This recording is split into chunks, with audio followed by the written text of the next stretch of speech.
finish this mushroom ragu.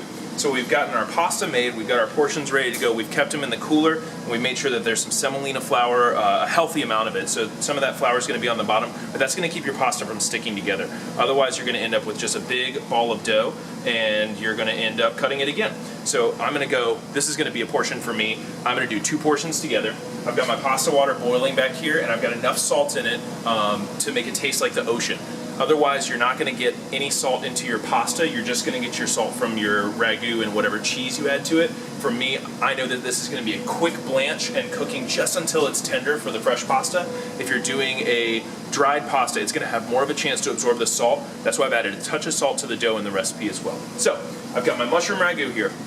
We've cooked it. You can see there's just a little bit of liquid left. So we've cooked it down not all the way dry, but we wanted to concentrate those flavors. So if I need to add a little bit of liquid, I'm going to add in a ladle of pasta water, okay? So we're going to turn that on, and we're going to bring that heat up.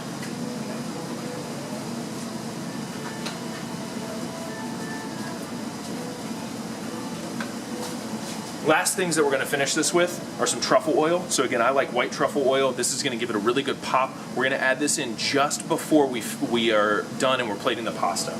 I've got a box grater here. I like to cut the pecorino romano in a very thick fashion for this. So we're going to actually use this side right here. So we're just going to box grate it right over the top. Got a little fresh chopped parsley that we chopped earlier. And then for me, I like a little spice and I like to keep it Italian, so I'm going to finish it with some Calabrian chili peppers for myself. We're going to bring the liquid up to a simmer here, and now that this is getting warm, I'm going to go ahead, I'm going to shake my pasta out. And you can do this in larger batches. You can saute and heat up the ragu in a bigger portion size if you're hosting a party or cooking for your family. I'm going to make sure that as I drop that pasta in, that I'm separating out the pieces. And I'm going to give it a little shake as I go into the water so it doesn't all just settle to the bottom, okay? Now that I've got that up to a boil, I'm going to take a little pasta water. I'm going to add that to the pan. I'm going to go ahead and add the chopped parsley so it has a chance to wake up just a little bit, but I don't want to cook it to death. And then I like a little black pepper in mine. I like it to have heat from a few different sources. And then the pecorino romano that we're using is a lighter color. It's a drier cheese. Pecorino is actually made from sheep's or goat's milk in Italy. And so if you are lactose intolerant or sensitive to cow's dairy, this is a great cheese to use. My pasta's already floating a little bit in the water. And I'm just going to gently stir it around. And then I'm going to pick it up from the bottom and just make sure that it's cooking through. Now the al dente you're looking for, which means to the tooth, to the bite, you're looking for it to be a little bit softer in fresh pasta than you will with dried pasta. Dried pasta is going to be a little bit more forgiving. If you overcook fresh pasta, you're just going to end up with mush on a plate. So I've got my pasta almost ready. We've been in there for just about a minute.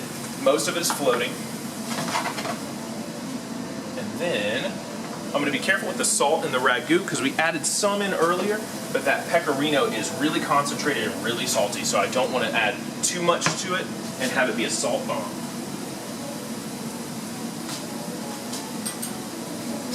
Last bits of this, I'm taking some cold cubed butter, and right before my pasta hits the pan, I'm going to add it to my mushroom ragu. And then instead of ladling pasta water in here, I'm just going to pick up the basket. So let it drain off just a little bit. Add a splash of water to the pan, and that way the pasta can cook and finish in the pan.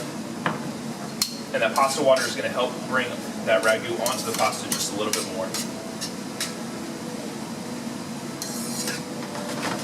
As long as we keep that heat nice and regulated and not let that butter melt into just liquid, it's going to emulsify and really coat that pasta.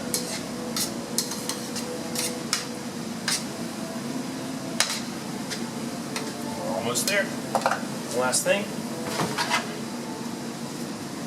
As it starts to come together like that, it should sound nice and juicy. It shouldn't sound dry. I'm going to put my thumb over the truffle oil, and I'm going to give it just a little bit. I like a healthy amount of truffle oil. This is something you want to be careful with if you've never had it. You want to try it first. You can always add more, but you can't really take it out. So now that I've got a nice little bit of sauce on here, you can see that there's a little bit of liquid in there. I'm going to go ahead, and I like to plate my pasta by grabbing it in the middle. I'm going to plate the majority of my pasta, give it a little bit of mushroom ragu, and then finish the rest. So I like to bring it up, Bring it down to the plate and give it a little twirl as we go.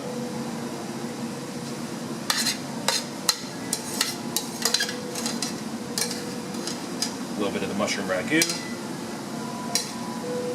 And then the rest of it, you can just kind of pile on.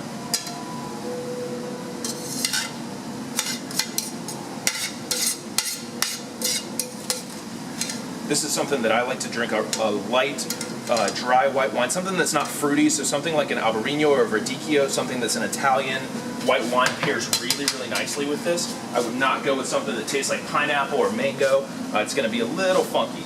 So you got some nice juice to it. And then the last bit, we're going to grate that Pecorino Romano right over the top of it. And I like that rougher, more coarse grind as we're shredding it, because it just kind of draws you in. It makes you want to eat it. And then the last thing, a little more parsley just to finish. And then for me, I like a little Calabrian chili so I can jazz it up. But there you go. You have your mushroom ragu. We've done it here with fettuccine or tagliolini, a little Pecorino Romano, some truffle oil, and that's it from Atlanta. We'll see you next time.